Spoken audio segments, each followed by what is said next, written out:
So yeah, welcome back to All This Math. We're about to solve a multi-step equation. Multi-step equation. Let me write it down first.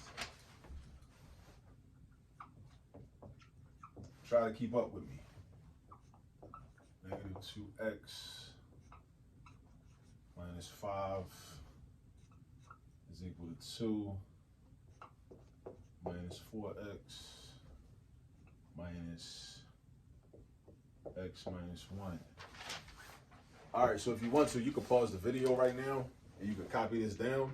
If you want to work on it on your own, you could do that, or you can just follow along with me. It's cool either way. First thing I'm gonna do when I see a problem like this, well, first let me make sure I copied it down right, because if I didn't copy it down right, then everything gonna be thrown off. Negative 2x minus 5 is equal to 2 minus 4x minus the quantity, we don't say parentheses, we say the quantity of x minus 1, right? All right, so that's cool. I can put that down. And then, take this hoodie off. All right, feel a little bit better. All right, so look, first thing I'm gonna do on this problem is I'm gonna get rid of the parentheses, because that's just what I do. I like to get rid of parentheses. That's what I like to do, get rid of the parentheses. All right, now how do I do that though? So this is important. We gotta understand the math language, the language of math. You have to understand the language of math. This minus sign right here in front of the parentheses, it represents a negative 1. It represents a negative 1, and you have to memorize that. All right, so this is a minus 1. All right, minus 1 being multiplied by this entire quantity. All right, so negative 1 times x and negative 1 times negative 1. All right, that's what that really means. So again, math is a language. You got to understand the different conventions within the language. Once you know the language, the problems get easier. But the best way to learn the language is to do a bunch of problems, right? You got to do a bunch of problems in order to really understand the language. All right, so look. So now I'm going to have negative 2x minus 5 is equal to 2 minus 4x minus x plus 1. Where did this come from? Negative 1 times x is negative 1x. Again, math language. Negative 1x and negative x mean the same thing. Negative 1x and negative x mean the same exact thing. All right? Where does positive 1 come from? Negative 1 times negative 1. Two negatives multiplied give you a positive product. They give you a positive product, right?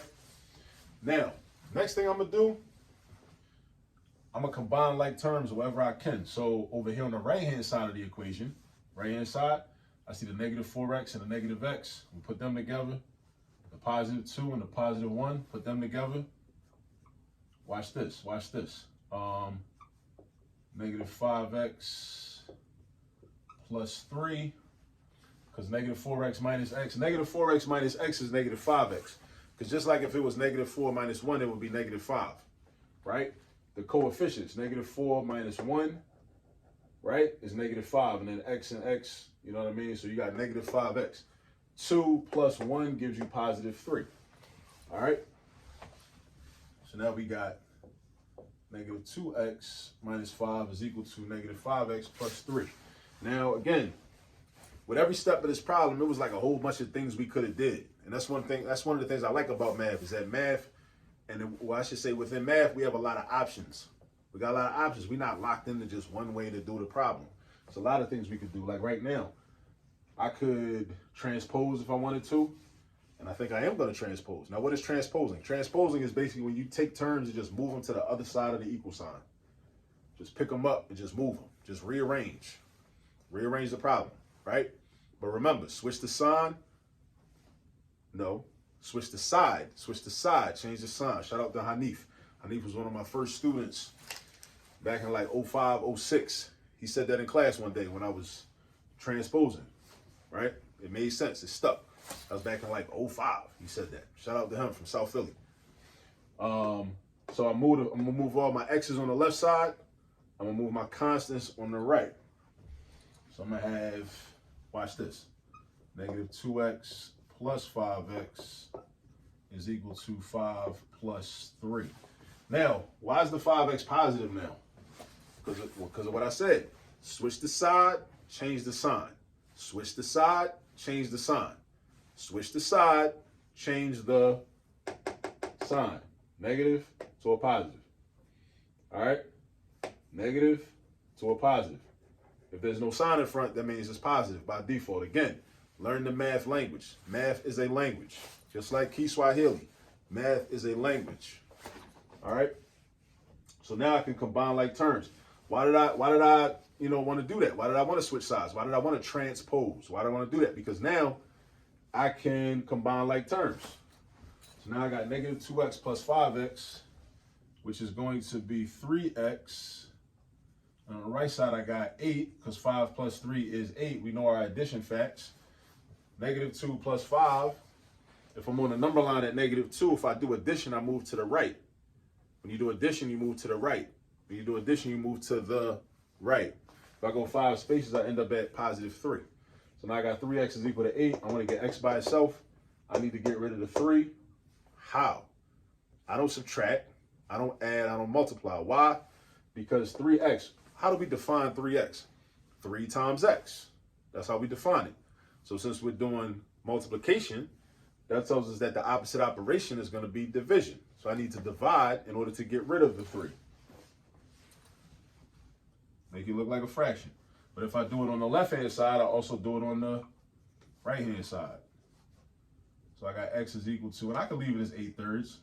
I know a lot of people don't like fractions, so they go to the calculator, try to switch them up, change them into a decimal and all that. Don't do that. That fraction is cool. Fractions are exact values. Decimals are not always exact values, especially if they repeat or if they go on forever and they're irrational. You know what I mean? Just leave it as a fraction, 8/3. Now, this is the issue. I was tutoring somebody last night, and we was talking about this problem. This is one of their problems, right? That I wanted to do real quick. So they said, like, yeah, you know, it's a little bit harder when the solution is a fraction when it's time to go back and check your work. And it is harder. That's life though. It's life. You know, things are harder. But when you do the hard stuff becomes easy. Right? But you gotta get used to it. All right, so we need to check our work. So how are we gonna check our work? We're gonna replace all the x's with 8/3. So boom, boom, boom. I see x's in 3 different places. We're going to replace them with 8/3. Now, what is the purpose of doing this?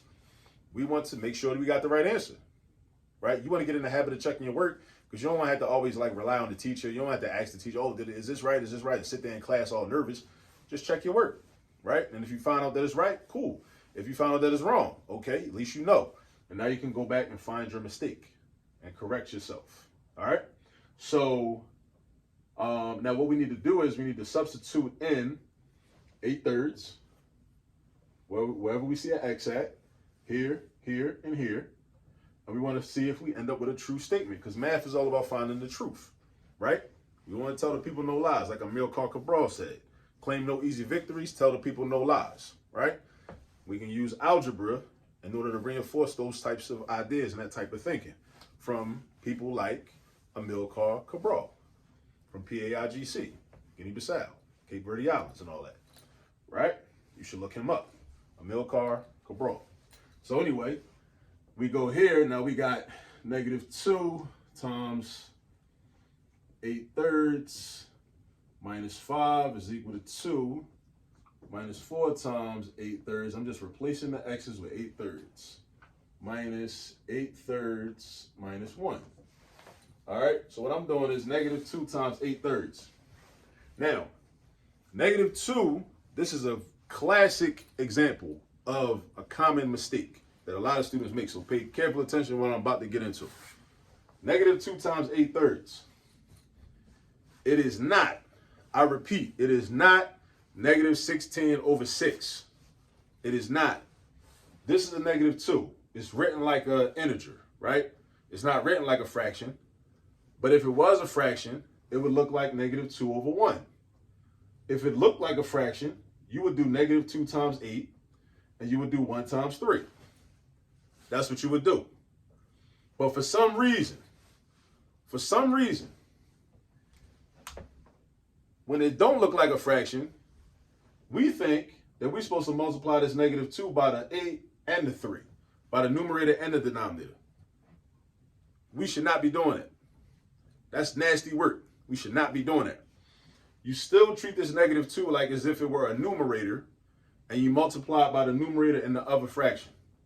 And that invisible 1 that is not written under the negative 2, you basically think of it as you multiplying that by the denominator in 8/3, which is 3. So that's why this is going to be negative 16/3. Right? You don't multiply the negative 2 times 3. Parents, if you're watching this, make sure your children don't do that. Make sure they do the multiplication correctly. All right? So negative 2 times 8 is negative 16. The invisible 1 under the 2 gets multiplied by 3 to give you negative 16/3. All right? So now we got minus 5 is equal to 2. We're not about to do 2 minus 4. We're not doing that because we follow the order of operations. We follow the order of operations. All right? We're going to multiply negative 4 times 8/3 the same way we did negative 2 times 8/3. So that's going to be negative 32/3. Now, this is the part where a lot of students start getting scared. They start getting shook because them fractions start looking crazy. Negative 32/3, that look crazy. There's a lot going on with that. Don't get scared. Stick to your game, right? Stick to your game. If you know how to multiply, do arithmetic with fractions, if you know how to add, subtract, multiply, and divide with integers and all that, act like it. Stick to your game. Don't get nervous. All right? Then in here, minus the quantity 8/3 minus 1, this is going to be 5/3. Right? And I don't need the parentheses no more. But why is it 5/3 though? Why is it 5/3? I'm going to tell you why it's 5/3. It's 5/3 because I was doing 8/3 minus 1. First thing I do is, well, you can write this on your paper if you need to. You can convert the 1 to a fraction. Make it 1 over 1. Right? That's what you could do. Make it 1 over 1. And then you need a common denominator because you're subtracting fractions. Whenever you add or subtract, you need a common denominator. You don't need a common denominator when you're multiplying or dividing. You don't need it. I mean, when you're doing division, I mean, that's one of the ways to divide. You can use a common denominator, but you don't need to do it that way. When you're adding and subtracting, you need a common denominator. So my common denominator is going to be 3. So 1 over 1 can turn into 3 over 3 because as long as your numerator and denominator are the same, that fraction is equivalent to 1. A billion over a billion is equivalent to 1. 5 over 5 is equivalent to 1. 3 over 3 is equivalent to 1. 10 over 10 is equivalent to 1. Negative 9 over negative 9 is equivalent to 1, right? And I need a common denominator with that 3. So therefore, I'm going to change this 1, negative 1 really, into negative 3 over 3. So then when I subtract, I do 8 take away 3, which gives me the 5. So how many thirds do I have? If I got 8/3 and then I subtract 3/3, I end up with 5/3. All right, I know I just said a lot, but if I said a lot, just pause the video and run it back. Run it back and rewind it. Listen to what I said again. It'll make more sense the second time, I promise you. So now that's where we get minus 5/3 from. So now my goal is to see if this is a correct answer by seeing if this is a true statement. I need to simplify the left side and simplify the right side. Simplify the left side and simplify the right side. So look, so dig this. These have common denominators, so I'm about to just put them together real quick.